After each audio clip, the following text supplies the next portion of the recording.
오늘은 조회 명령어에 대해서 좀 알아보도록 하겠습니다.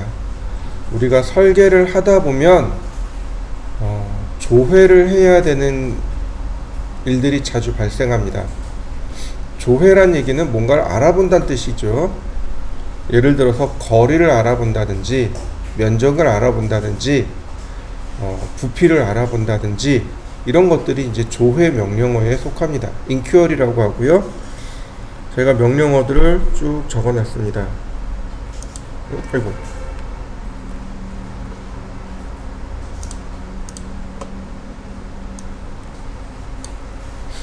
요 정도 있어요. 맨 아래 드로잉 오더는 사실은 조회 명령어는 아니에요. 그냥 작업 순서 바꾸기니까 그냥 유틸리티 정도라고 보시면 돼요. 그리고 조회 명령어는 여기까지가 조회 명령어예요. 여기까지가 조회고, 그 다음 여기가 이제 기타에 들어갑니다.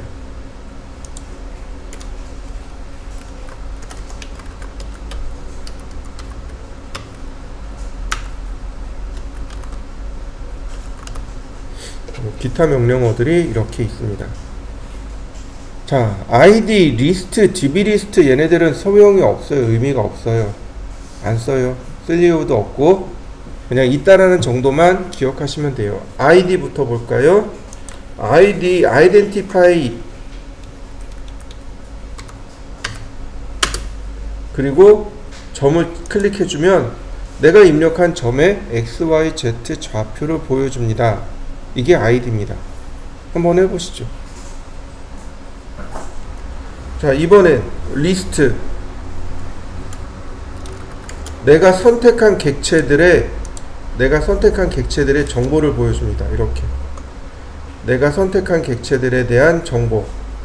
라인이었고, 그리고 라인이고 레이어는 0에 있고, 시작 포인트는 이렇고, 끝 포인트는 이렇고, 델타 값은 이렇고, 각도는 이렇습니다. 등등등. 이걸 계속 보여주는 겁니다.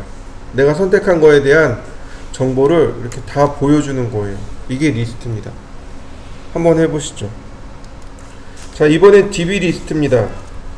DB 리스트는 화면상에 있는 모든 객체에 대한 정보를 보여주는 명령어가 DB 리스트입니다.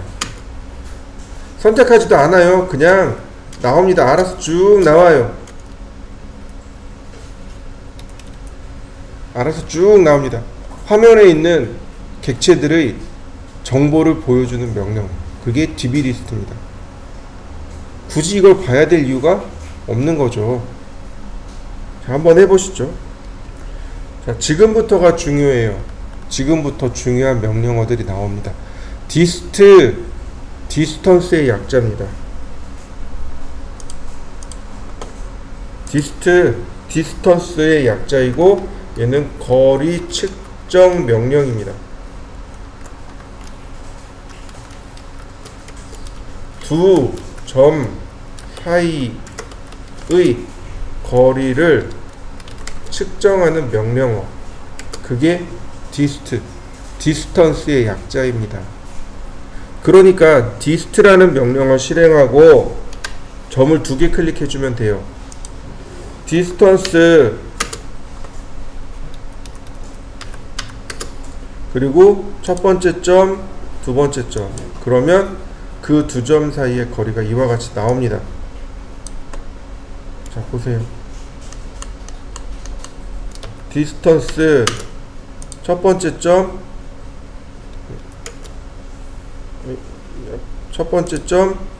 두 번째 점. 그러면 이와 같이 두 점 사이의 거리가 나옵니다. 각도도 나와요. 두 점을 클릭하게 되면 이렇게 각도가 나옵니다. F2키를 누르면 얘가 나와요. 이거 첫 시간에 설명드렸었습니다. F2키 텍스트 윈도우에 대해서 설명드렸습니다. 자, 한번 해보시죠. 설계를 하다 보면 내가 설계한 뒤로 거리를 잊어버리는 경우들이 굉장히 많습니다. 여기 사이 거리가 얼마였지? 이거 거리가 얼마지? 근데 막상 설계하고 하다 보면 내가 거리를 모르는 경우도 많아요. 그럴 때마다 distance라는 명령, 이 dist 명령을 이용해서 거리를 측정하시면 내가 해당 정보를 확인할 수 있겠죠. 각도까지 확인할 수 있으니 아주 요긴한 명령어 중에 하나입니다. 꼭 기억하셔야 돼요. 자, 그 다음에 반드시 우리가 기억해야 될 명령어 중에 하나가 바로 에어리아입니다. 자, 이렇게 볼까요? 우리가 기본적으로 사용하는 단위 있죠? 우리는 기본 단위가 밀리미터죠? 맞습니까? 그럼 1m는 몇 밀리미터죠? 1000밀리미터입니다. 10m는 10,000 밀리미터가 되겠죠? 이거 꼭 기억하셔야 돼요. 그리고 10mm는 1cm이기도 하지만, 자, 100mm는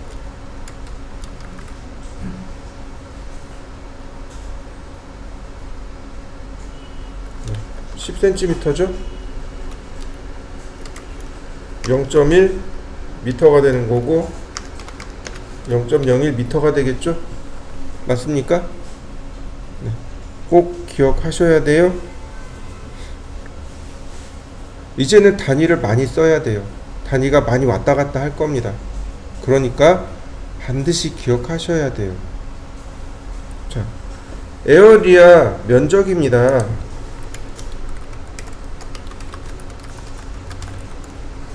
면적을 계산하는 명령어가 에어리아입니다.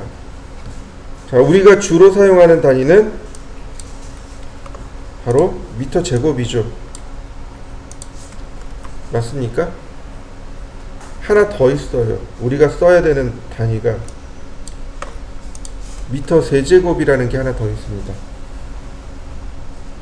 그죠? 자,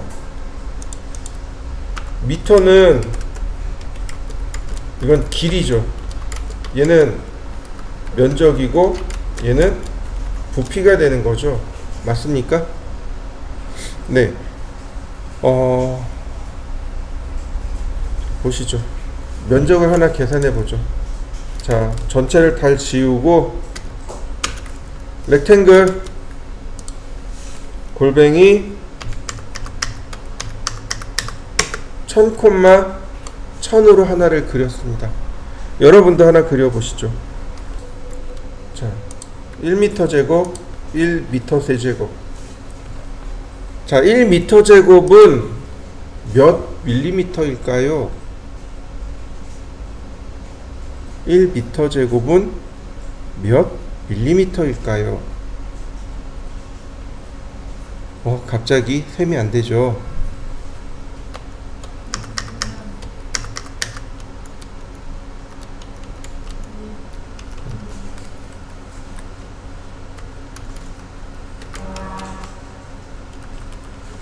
(100만) 밀리미터 제곱입니다. 1000 곱하기 1000이 되는 거죠. 그래서 100만 밀리미터 제곱이 됩니다. 그래서 자꾸 1000단위 자릿수를 찍어 드리는 거예요. 1000단위 자릿수를 2개를 빼버리면 미터 제곱이 되는 거죠. 자요, 부피 같은 경우도 마찬가지죠. 부피 같은 경우도 하나, 둘, 셋, 그 다음에 이렇게 되는 거죠. 우리가 종종 미터와, 그러니까 미터 제곱과 미터 세제곱을 왔다 갔다 합니다. 밀리미터와 미터 제곱을 막 왔다 갔다 해요. 그래서 반드시 기억하셔야 돼요. 얘는 0.001 미터가 되는 거죠.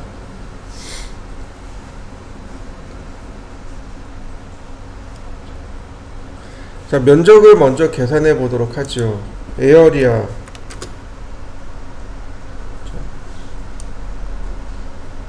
아이고, 에어리아. 그랬더니 캐드가 물어봐요. 퍼스트 코너 포인트, 넥스트 포인트, 넥스트 포인트, 넥스트 포인트. 초록색 사각형이 만들어졌죠. 엔터. 그러면 면적 계산되어진 거 보이시나요? 에어리아 당연히 단위는 밀리미터이겠죠. 파라메터는 둘레입니다. 한번 해보시죠. 자, 서클 반지름 500. 반지름 500인 원을 그렸습니다. 그럼 얘는 면적을 어떻게 구해야 되죠? 점을 한 개씩 한 개씩 클릭해서 사각형은 구했는데 원은요? 자, 보겠습니다. 에어리아 사실 면적을 구하는 방법은 두 가지입니다. 점을 하나씩 클릭해서 면적을 구하는 방법이 있고, 이렇게 서클이나 아니면 폴리라인 같은 경우는 오브젝트를 직접 클릭해서 하는 방법이 있습니다. 오브젝트 면적 계산하는 방법은 두 가지입니다. 오브젝트로 그냥 한 번에 꾹 누르면 돼요. 그러면 이렇게요. 면적과 원둘레가 만들어집니다. 한번 해보시죠. 자, 에어리아 오브젝트 그리고 렉탱도 클릭하면 될까요? 되죠. 렉탱글도 됩니다. 렉탱글도 폴리라인이잖아요. 하나로 다 이어져 있잖아요. 그러니까 되는 거예요. 만약에 저 사각형이 라인으로 그려졌다면 안 됐겠죠. 만약에 제가 여기다가 이렇게 그렸습니다. 서클 반지름 250. 자, 트림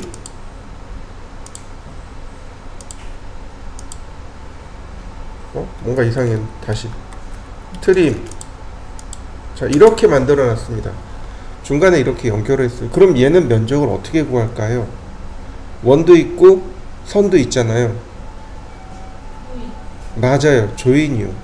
조인을 하는 겁니다. 조인.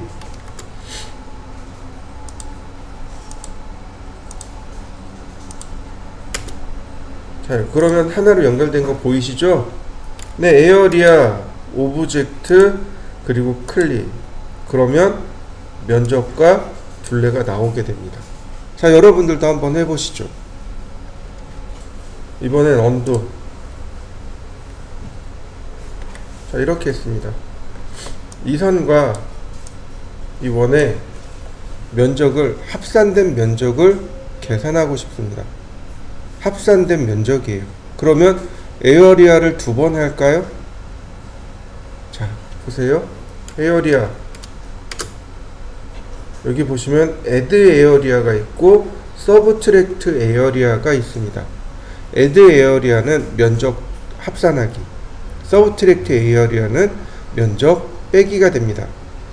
근데 무조건 여기서 오브젝트를 눌러버리면 하나밖에 안 돼요. 근데 add 에어리아는 면적이 계속 합산이 되는 겁니다. 차곡차곡 합산이 되는 거고, subtract 에어리아는 거꾸로 면적을 다 하나씩 빼가는 겁니다. 그러니까 먼저 뭐부터 하냐면 add 에어리아를 눌러줍니다. 그러면 이렇게 나와요. 코너 포인트. 점을 입력해서 면적을 구하시겠습니까? 아니면 오브젝트를 눌러서 면적을 구하시겠습니까? 아니면 면적 빼기로 바꾸시겠습니까? 옵션이 이렇게 총 3가지가 나옵니다. 우리는 오브젝트를 쓰는 겁니다. 한번 클릭했습니다. 그랬더니 여기 면적이 계산되어졌어요. 둘레도 나옵니다. 다시 한번 또 누릅니다. 그랬더니 면적 계산되어졌고 토탈 에어리아가 계산되어져서 나옵니다. 엔터, 엔터. 네, 전체 면적이 이렇답니다. 한번 해보시죠. 자, 이번엔 여기다 원을 그리겠습니다. 서클 250mm. 이렇게 가운데다가 제가 하나씩 놨습니다. 반지름 250mm인 원을 2개를 그렸어요. 제가 원하는 건 저 2개의 원이 빠진 면적을 계산하고 싶습니다. 2번 할 겁니다. 면적 계산하기를 2번 할 거예요. 자, 면적 계산하기 에어리아. 먼저 add 에어리아로 전체를 계산합니다. add 에어리아로 전체를 계산해 주세요. 자, 이렇게요. 전체 계산되어졌나요? 지금 보시면 커맨드 라인을 보시면 애드 모드로 계속 되어 있어요. 여기서 엔터, 그 다음에 서브트랙트로 바꿔줍니다. 역시 오브젝트로 빼버립니다. 그러면 토탈 면적이 이렇게 나와요. 자, 한번 해보시죠. 애드 에어리아로 들어가서 오브젝트 눌러서 클릭, 그 다음 엔터 한 번 더 누르고 서브트랙트로 변경한 다음 오브젝트 눌러서 클릭, 그러면 총 면적이 계산되어져서 나옵니다. 한번 해보시죠. 자, 이번엔 전체 면적을 한번 해보죠. 에어리아, 애드 에어리아 오브젝트로 한 번, 두 번 전체를 구하고 엔터, 서브트랙트로 변경한 다음 오브젝트를 눌러서 한 번 빼고 두 번 빼고 엔터, 그러면 총 면적이 이와 같이 계산되어집니다. 자, 면적에 대해서 조금만 더 설명해 드릴게요. 자, 그럼 면적 계산을 왜 할까요? 갑자기 뜬금없는 질문. 면적 계산을 왜 할까요? 당연히 면적 계산은 해야죠. 각 룸, 그러니까 실별로, 방별로 크기가 얼마인지를 파악을 해야 되는 건 당연한 거고, 신고를 할 때도 당연히 면적 계산을 해야 되겠죠? 근데 이와 별도로 우리는 면적 계산을 해야 됩니다. 왜 해야 되냐면 물량 산출을 해야 되거든요. 자재 산출이요. 예를 들어서 여기 벽이 있잖아요. 이 벽에 벽돌을 쌓을 겁니다. 여기서부터 저기까지 벽돌을 쌓을 거예요. 몇 장이 들어갈까요? 대개는 멍하죠. 그걸 어떻게 알아? 근데 간단해요. 이거 면적 나누기 벽돌 면적, 그러면 전체 벽돌의 개수가 나옵니다. 무슨 얘기인지 이해되시나요?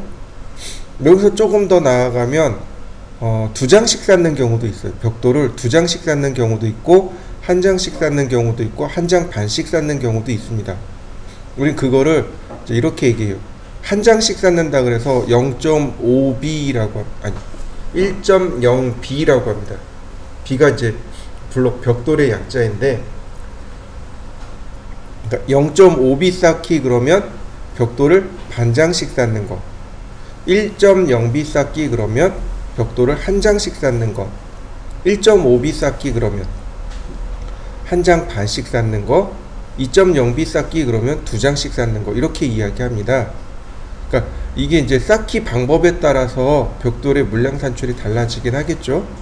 근데 단위 면적당 벽돌이 몇 장 들어가나, 그 다음 그 전체를 나눠버리면 벽돌의 개수를 우리는 산출해낼 수 있습니다. 그렇게 물량 산출을 하기 위해서 면적을 계산합니다. 자, 그 다음에 또 하나, 우리가 이제 기본적으로 알아야 될 단위들, 용어들, 뭐 이런 것들을 조금 계산을 해야 되겠죠. 그래서 물량 산출은 기본적으로 면적으로 나누면 돼요. 자재 하나의 면적 나누기, 아니 전체 면적 나누기 자재 하나의 면적, 그러면 금방 계산할 수 있습니다.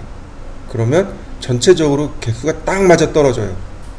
근데 그렇게 발주하면 혼나요. 예를 들어서 나누기 했더니 100개가 나와요. 100장 보내주세요. 그러면 혼나요. 왜요? 모자라요. 조금 모자라요. 양 끝에 짜투리가 남아요. 이런 짜투리들 같은 거, 그런 거 생각해서 저 같은 경우는 한 3%에서 5% 더 추가해서 발주하거든요. 약간 남게, 한 세트 정도 남게 물량을 주문하는 게 맞아요. 근데 이제 그거는 여러분들이 이제 실무 나가서 조금 더 배워보시면 알 거예요. 자, 그 다음에 우리가 이제 알아야 될 단위들이 있습니다. 보통 한자, 두자 혹시 들어보셨나요? 결혼하신 분들은 알아요. 제가 결혼할 때요, 주변에서 그러더라고요. 장롱 사야 된다고. 12자 장롱은 있어야 되지 않겠냐? 최소 9자 장롱은 있어야지. 갔더니 아우 10자면 충분해요. 이렇게 얘기들 합니다. 자라는 단위가 있어요. 혹시 들어보셨나요? 네. 한자, 두자 이렇게 나가요. 또 다른 단위가 1피트.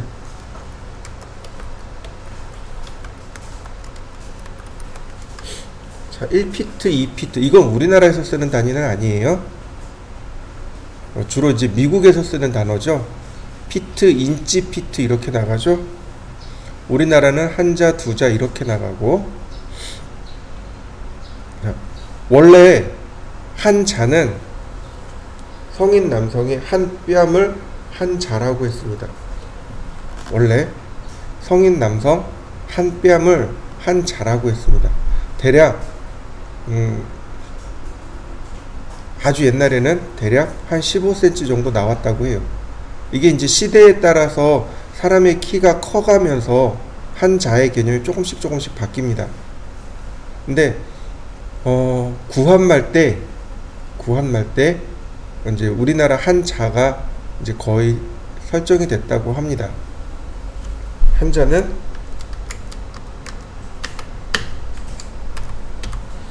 30.3cm입니다. 여러분들 한번 해보시죠. 한 뼘 딱 쟀는데 30.3cm가 나오는가요? 저는 손가락을 찢어도 그렇게 안 나와요. 제가 손발이 좀 작은 경우라 마듯하게 20cm 나오거든요. 정말 온 힘에 그러면 딱 20cm 나와요. 근데 보통은 한 2, 3cm에서 손이 좀 크면 한 25cm까지 나와요. 한번 재보세요. 괜찮아요. 제가 맞는지 모르겠는데 그 라흐마니 루프라는 음악가가 있어요. 러시아 음악가 혹시 들어보셨나요? 굉장히 유명한 작곡가 중에 하나인데 그 사람이 이만큼 나온답니다. 한 뺨이 치면 이렇게 나온답니다. 굉장히 유명한 작곡가예요. 우리 많이 그러니까 들어본 사람들은 그러니까 이 사람 곡을 많이 들어봤을 거예요. 근데 이 사람이 작곡을 했잖아요. 그러면 피아니스트들이 다 좌절한답니다. 이 사람 곡을 못 친답니다. 왜냐면 이 사람은 선천적으로 키가 컸거든요. 190cm랍니다. 손도 30cm가 넘어가니까 1옥타브 이상을 치는 거예요. 근데 이제 그러니까 이 사람은 야 이렇게 한 뼘으로 치면 되잖아 그러는데 일반인들은 그렇게 안 크니까 이렇게 치는 거예요. 그러니까 피아니스트들이 다 좌절한다 그러더라고요. 라흐마니노프가 손이 그렇게 컸답니다. 근데 그렇게 비정상적으로 크지 않는 이상은 한자가 원래는 한 20cm에서 25cm 사이가 딱 맞았을 거예요. 어쨌든 한 자는 한 뺨을 의미합니다. 피트는 뭘까요? 맞아요. 1피트는 그 발바닥이었어요. 발바닥 한 폭이었습니다. 그래서 1피트가 얼마냐면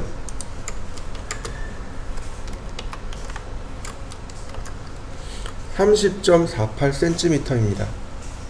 신기하죠? 동양이나 서양이나 다 사람을 기준으로 한다는 것. 사람을 기준으로 해서 단위를 만들어냈다는 것. 그게 이제 되게 신기한 거죠. 자, 1인치는 얼마죠? 2.54cm죠?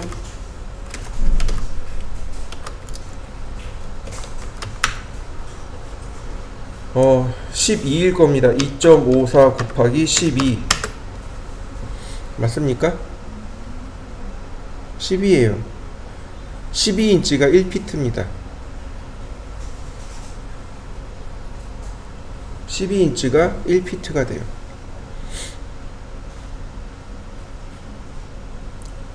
자, 아까도 다시 얘기했지만 그 보통은 그래서 이걸 둘 다 어떻게 쓰냐면 그냥 30cm로 사용하는 경우가 훨씬 더 많습니다. 그냥 30cm로 써요. 그 전쟁통에 한자 두자 이런 거 못 하잖아요. 그러니까 이제 그 자가 귀했으니까 나무 이게 짝대기 이렇게 잘라가지고 자 맞춰서 쓰고 했었어요, 옛날에는. 자, 그 다음에 아까 장롱으로 다시 넘어가죠. 장롱을 사는데 12자 장롱입니다.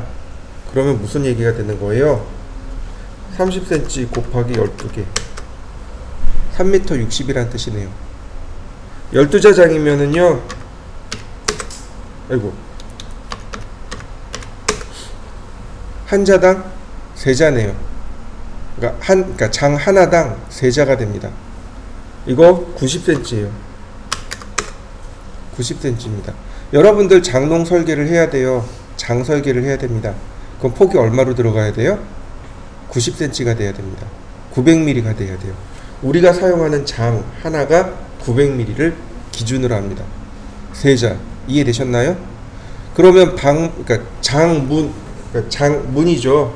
하나가 한 자반 이렇게 되겠죠. 맞습니까? 장롱 문이 한 자반 45cm. 그래야 90cm가 나오겠죠. 이해되셨나요? 자, 그러면 여기서 이제 우리 눈치챌 수 있어요. 장롱이잖아요. 나무를 다루는 데는 전부 다 자를 씁니다. 한 자, 두 자 이렇게 써요. 그러면 합판집 있죠. 여러분들 이제 합판을 쓸 거예요. 그러면 36 합판 이렇게 얘기합니다. 39 합판 5T짜리 주세요. 그러니까 5T짜리 39 합판 주세요. 이렇게 얘기해요. 그럼 39가 무슨 뜻이에요? 세자, 9자 이렇게 얘기하는 거고, 그 다음에 5T란 얘기는 두께가 5mm란 얘기예요. 그러니까 15T 39 합판 주세요. 이렇게 얘기합니다. 이해되셨나요? 그러니까 나무 쪽에서는 결국은 자 단위를 쓴다는 사실을 기억하시면 좋을 것 같습니다. 그 다음에 우리가 알고 있어야 될 단위가 또 있죠. 평이라는 단위가 하나 있죠. 한 평, 두 평 이렇게 얘기하죠. 자, 이건 무슨 뜻일까요? 한 평. 대부분 이제 집을 사신 분들은 알아요. 전세나 월세나 매매나 집을 경험해 보신 분들은 알아요. 이거 뭐 20평입니다. 이거 14평이에요. 이거 32평이에요. 평으로 이야기하는 경우가 많습니다. 한 평은 3.3m 제곱을 한 평이라고 합니다. 3.3m 제곱, 이게 한 평이에요. 그러면 한 평은 도대체 가로 세로가 얼마일까요? 얼마일까요? 도대체 한 평은 어디서 나온 단위일까요? 한 평은요 6자 곱하기 6자입니다. 1.8m 곱하기 1.8m가 돼요.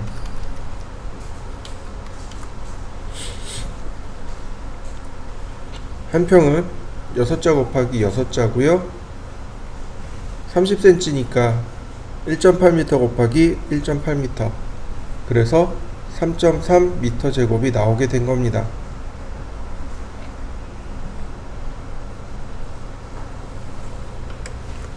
자, 그 다음에 또 우리가 알아야 될 게 뭐냐면 헤베라는 단어가 있습니다. 루베라는 단어도 있어요.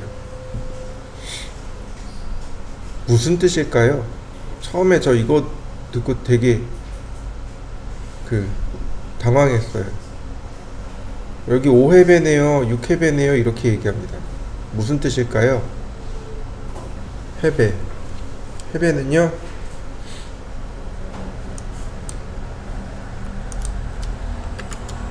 미터 제곱을 뜻하는 일본말입니다. 단어는 정확하게 기억을 못하는데 입방미터라고 하죠. 일본식 한자로 입방미터라고 합니다. 입방미터를 일본식 발음으로 뭐 헤이베인가 이렇게 읽어요. 그래서 줄여서 헤베라고 있습니다. 그러면 루베는 무슨 뜻일까요? 그렇죠, 세제곱미터입니다. 역시 일본말이에요. 무슨 루이베인가 그래요. 그래서 얘도 역시 마찬가지로 얘는 똑같이 일본말입니다. 그럼 해배하고 루배를 어디다 쓸까요? 누가 쓸까요? 네? 네, 현장에서 쓰겠죠?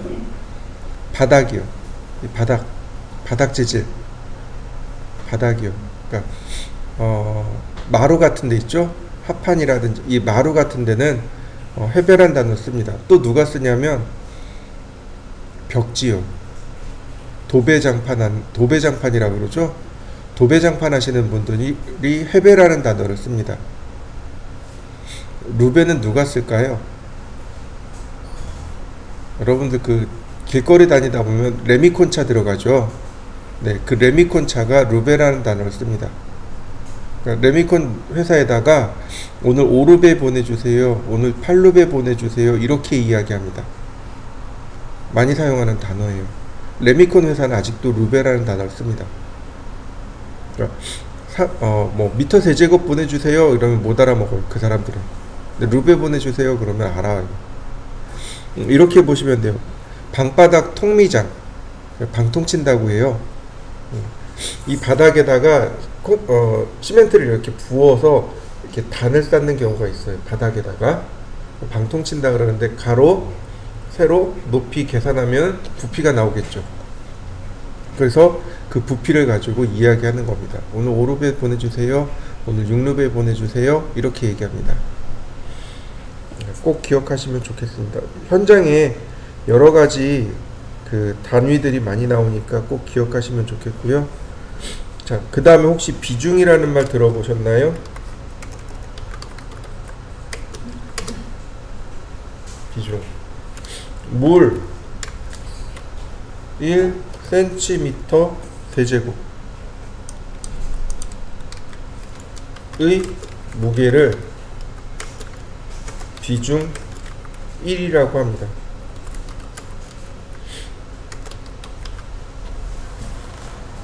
꼭 기억해 두셔야 돼요. 그래서 나무 같은 경우는 0.3에서 0.8 정도 나와요, 비중이. 그러니까 어떤 나무는 비중이 가벼운 나무도 있고 어떤 나무는 비중이 무거운 나무도 있습니다. 그렇지만 1을 넘어가는 나무는 거의 없어요. 근데 예를 들어서 철이 있습니다. 철의 비중 7.8이에요. 자, 물보다 장마치 7배나 무겁죠. 무슨 얘기예요?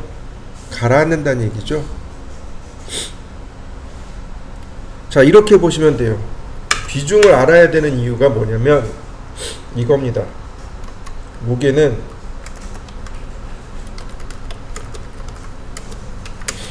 가로, 세로, 높이, 즉 최적이죠. 거꾸로 했다.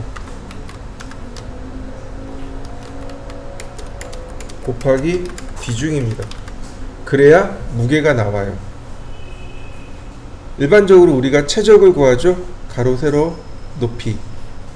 물론 이제 상황에 따라서 가로, 세로, 높이가 아닐 수도 있겠지만 일반적으로는 가로, 세로, 높이니까 최적을 구하고, 즉 미터 세제곱을 구하고 거기다가 곱하기 비중을 하는 겁니다. 그러면 사물의 무게가 계산이 되어집니다.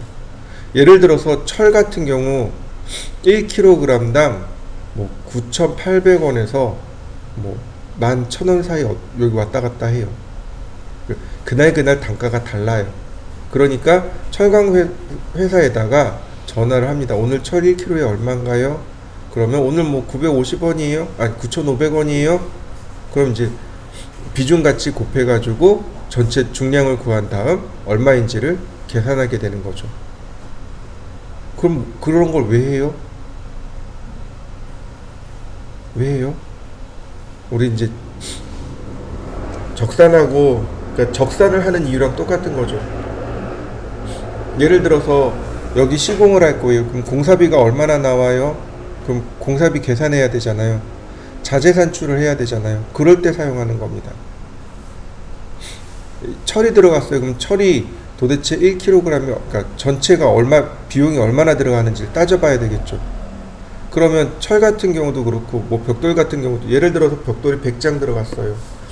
내가 철을 계산해 봤더니 뭐 5kg가 들어가요. 그러면 내가 사오는 단가를 계산할 수 있죠.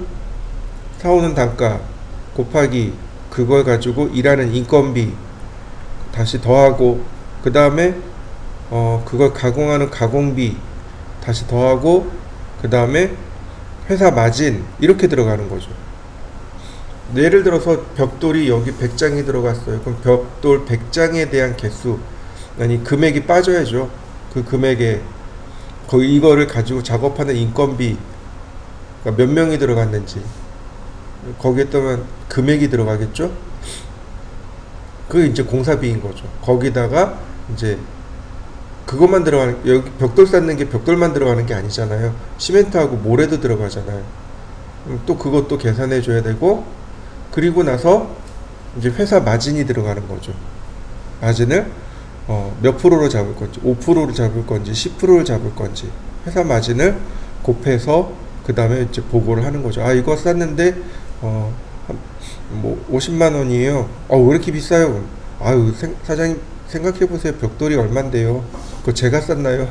인건 사람도 불러와야 되잖아요. 이렇게 얘기가 이제 이렇게 들어가는 거죠. 그럼 벽돌 쌌는데 벽돌 얼마고요? 그거에 인건비 얼마고요? 그 다음에 회사 마진까지 얘기하면 안 되죠. 회사 마진 포함해 가지고 약간 크게 해서 얘기를 해줘야지 되는 거죠. 그래야 이 사람 싸게 하는구나 라고 판단할 수 있는 거죠. 어쨌든 그런 것들을 계산하기 위해서 이제 얘네들을 하는 거죠. 이런 것들을 뭐라고 부르냐면 적산이라고 합니다. 그래서 적산의 가장 기본 개념이 면적 계산부터 시작을 합니다. 면적 계산을 하고 그 다음에 이제 이야기를 하는 거죠. 그 다음에 메주어 지오메트리라고 하는 명령어가 있습니다. 메주어 지오메트리. 자, 메주어 지오메트리가 바로 얘입니다. 디스턴스, 라디어스, 앵글, 에어리아, 볼륨 이렇게 되어 있습니다. 거리 재고, 반지름 측정하고, 각도 측정하고, 면적 계산하고, 볼륨이 최적이죠. 최적 계산하고 이게 메주어 지오메트리라고 합니다. 그러니까 에어리아 그러면 에어리아 명령어 똑같아요. 두 개 더하고 서브트랙트로 빼고 엔터. 그러면 면적 계산되어졌죠.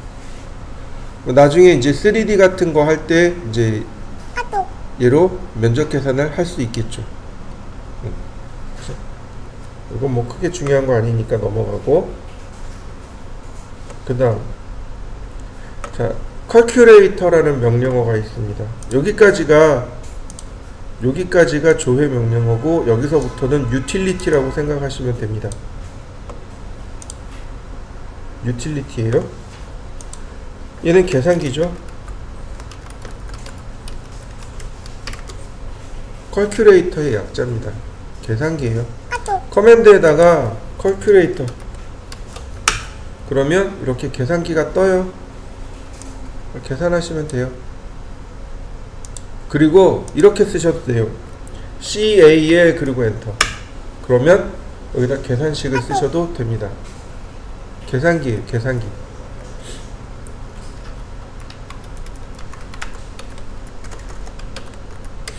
CAL, CALC 둘 다 계산기입니다. 한번 해보세요. 어렵지 않습니다. 계산하기 CAL 그러면 여기다가 쓰면 되죠. 5 더하기 2 곱하기 5 그러면 15 나오네요. 한번 확인해 보시죠. 윈도우 키에 알파벳 R을 동시에 누르면 이렇게 실행창이 뜹니다. 여기에다가 CALC 쓰고 확인 누르시면 윈도우 계산기가 떠요. 얘는 윈도우 계산기.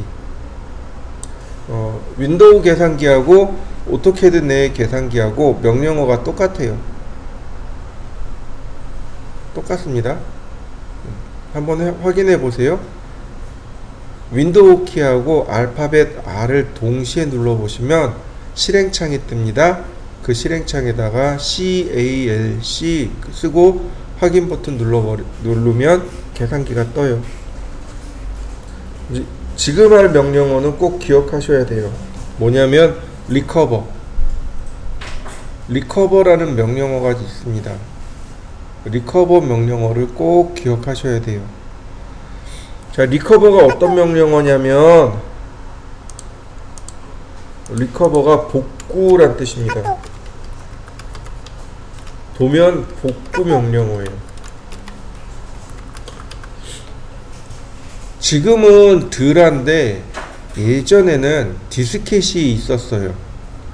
디스켓을 들고 다니면 이 디스켓이 잘 깨졌습니다. 깨진 이유가 뭐냐면 자석이요.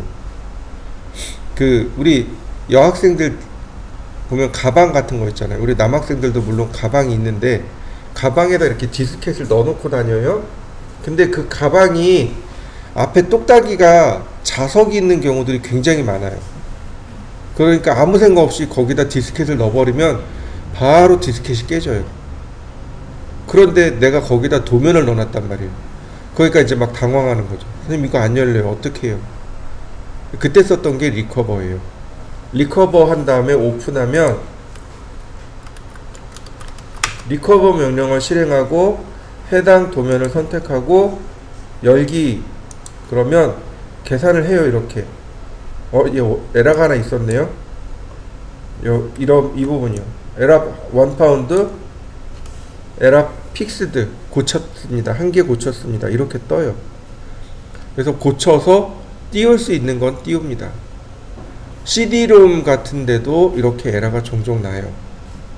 그 다음에 인터넷으로 우리가 데이터를 주고받잖아요. 다운로드 받을 때 데이터, 그러니까 통신 상태가 조금 불량하면 이렇게 깨져서 넘어오기도 합니다. 이럴 때 이제 간혹 에러가 날 때가 있어요. 그럴 때 이제 리커버라는 명령어로 파일을 오픈시키면 에러난 부분을 CAD가 수정을 하고 그리고 오픈하게 됩니다. 그래서 도면이 이렇게 들어오게 됩니다.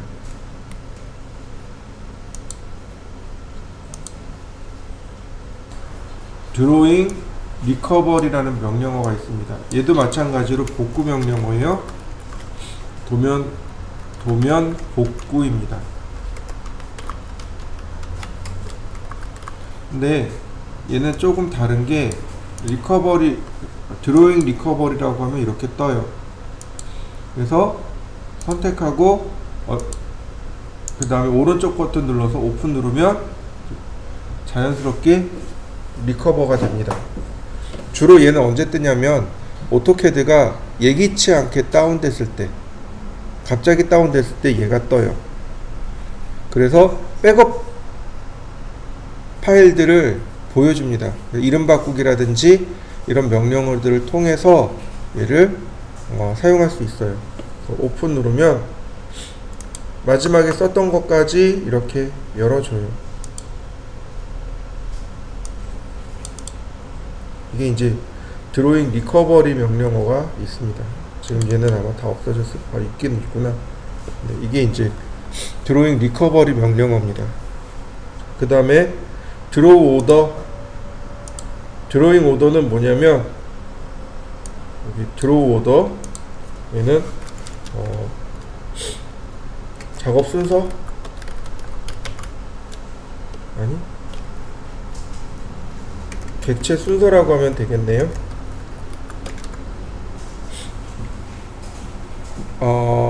먼저 만들어진 게 속으로 들어가고 나중 만들어진 게 위로 올라오는 거죠.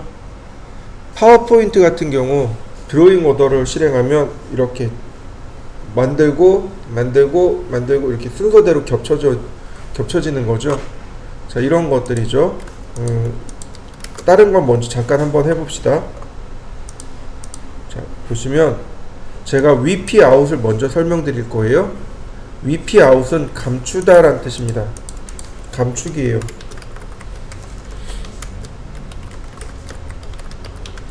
그러니까 주변에 있는 내용을 감출 때 사용하는 명령어가 VP 아웃입니다. 요걸 하고 드로잉 오더를 같이 하면 좋아요. 자, VP 아웃은 이렇게 씁니다. 자, 렉탱글 제가 이렇게 만들었어요. VP 아웃. 그 다음에 클릭해 줍니다. 그러면 자, 이렇게 내용이 감춰져요. 별거 없는데. 자, 어떻게 되나요? 밑에 여기 내용이 뭔가 있었는데 감춰진 거 보이시나요? 다시 봅시다. 아, 얘가 밑으로, 그래서 여기서 이제 이럴 때 이제 사용하는 거죠. 자, 어떻게 되나요? 밑으로 감춰진 거 보이시나요? 다시 볼까요? 이동해 보죠. 있나요? 내용이 있죠. 뭔가 내용이 있는데 해당 내용을 감추고자 할 때 사용하는 게 VP 아웃입니다. 내용을, 아래에 있는 내용을 감추고자 할 때 쓰는 게 VP 아웃이에요. VP 아웃은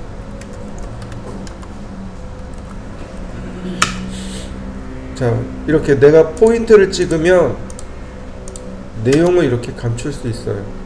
아래 선이나 원 등을 감출 때 사용하는 명령어가 VP 아웃입니다. 근데 얘를 이동하면 어떻게 돼요? 다시 나오겠죠. 왜냐면 내가 도면을 그려놓고 VP 아웃을 여기다 그려놨기 때문에 안 보이는 건데 이렇게 치우니까 당연히 보일 수밖에 없는 거죠. 자, VP 아웃은 프레임이 있고 폴리곤이 있어요. 폴리라인이 있습니다.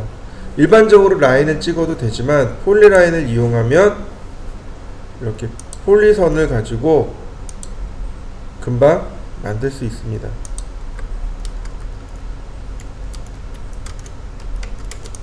이렇게 폴리선을 따라서 금방 내용을 만들 수 있어요. 사각형이나 서클 등 폴리선을 따라서 금방 만들 수 있습니다. 자, 한번 만들어 보시죠. VP 아웃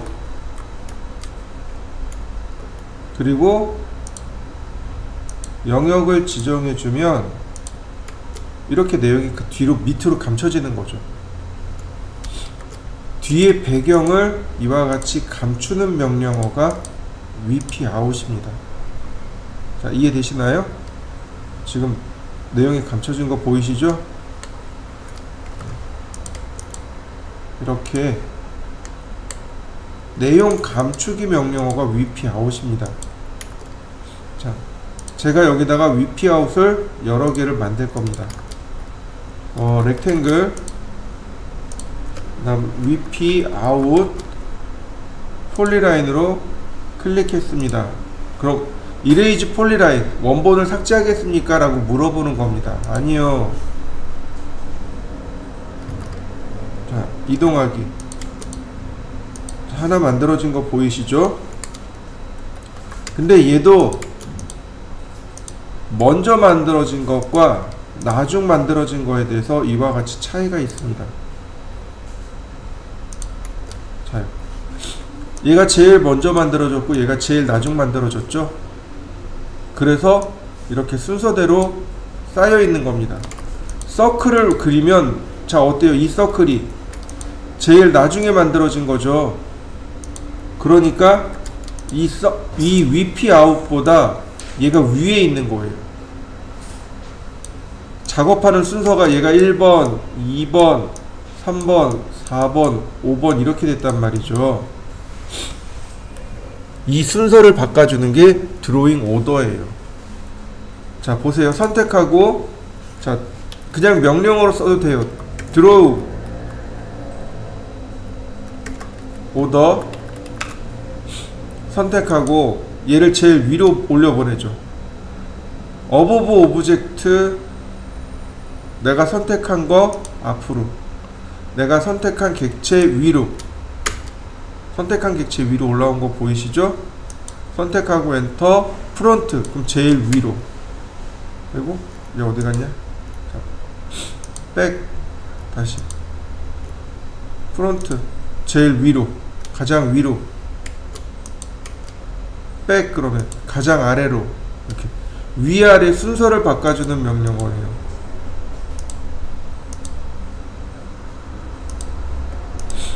자, 순서가 이렇게 바뀔 수 있어요. 그게 드로우 오더입니다. 근데 선택하고요, 오른쪽 버튼 눌러도 됩니다. 여기 드로우 오더가 여기 별도로 있어요. bring to front 맨 앞으로, send to back 맨 뒤로, 그 다음에 bring about object, 내가 선택한 객체 앞으로 선택하고 엔터. 그러면 순서를 얼마든지 바꿔줄 수 있습니다. 자, 한번 해보시죠. 작업 순서를 바꿔보세요. 자, 리비전 클라우드요.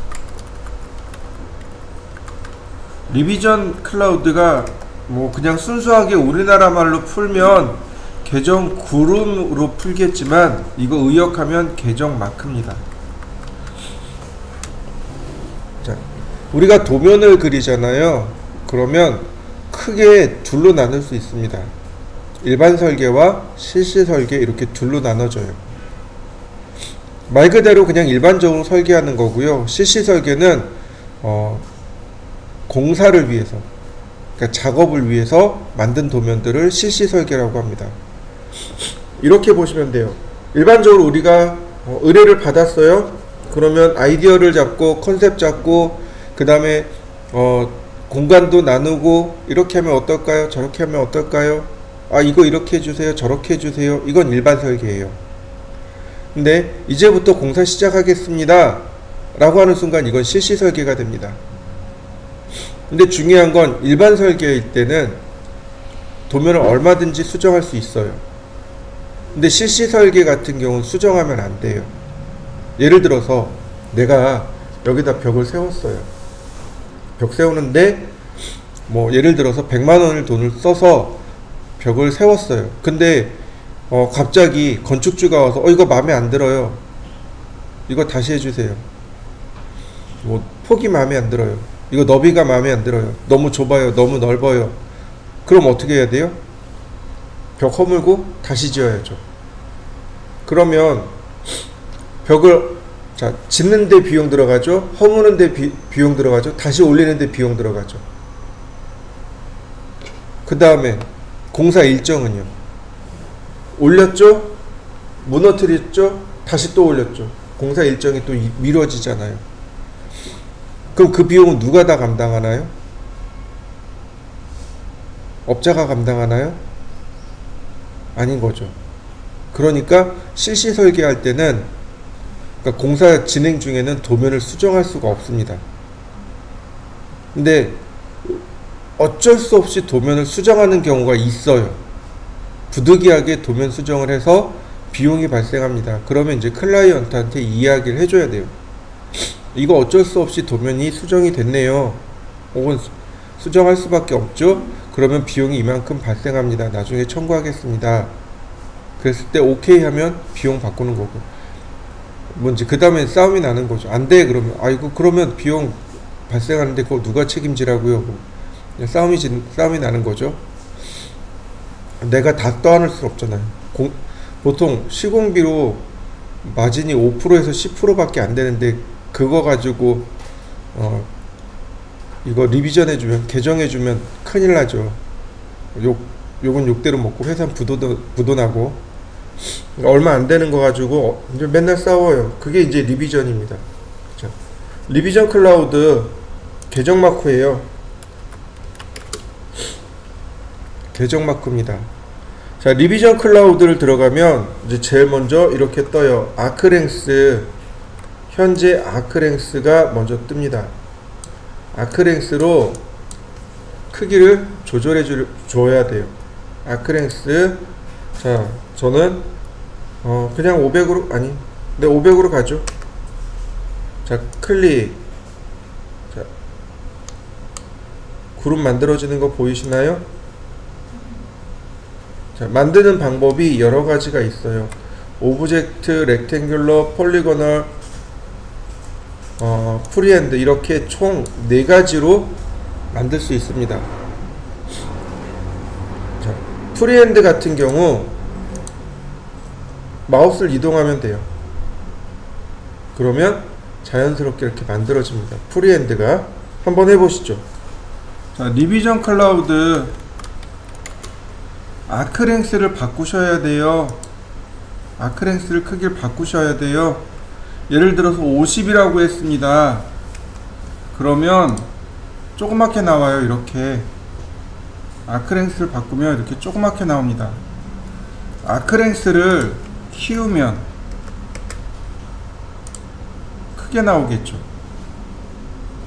그러니까 여러분들 화면 상태가 어떤지는 잘 모르겠지만 아크가 안 그려지는 이유는 바로 이거예요. 너무 크거나 너무 작거나 아크랭스가 너무 크게 잡혀 있으면 안 그려진다는 이야기죠. 그러니까 너무 작아도 그려진 듯 만 듯, 그러니까 적당한 크기로 바꾸셔야 돼요. 자, 리비전 클라우드. 자, 폴리거널은 클릭하면 돼요. 그러면 이렇게 내가 원하는 대로 형상을 만들 수 있습니다. 이건 폴리거널. 그 다음 렉탱귤러는 사각형입니다. 그러니까 사각형을 그려서 오브젝트는 클릭하면 돼요. 이렇게 오브젝트는 클릭하면 됩니다. 또 하나 스타일을 이용하면 노멀 방식과 캘리그라피 방식이 있습니다. 캘리그라피가 펜글씨 타입이에요. 지금 보시는 게 캘리그라피. 노멀로 바꾸시면 자, 이렇게 모양이 나오겠죠. 얘가 노멀과 캘리그라피, 이렇게 두 가지 타입이 있습니다. 자, 한번 해보시죠.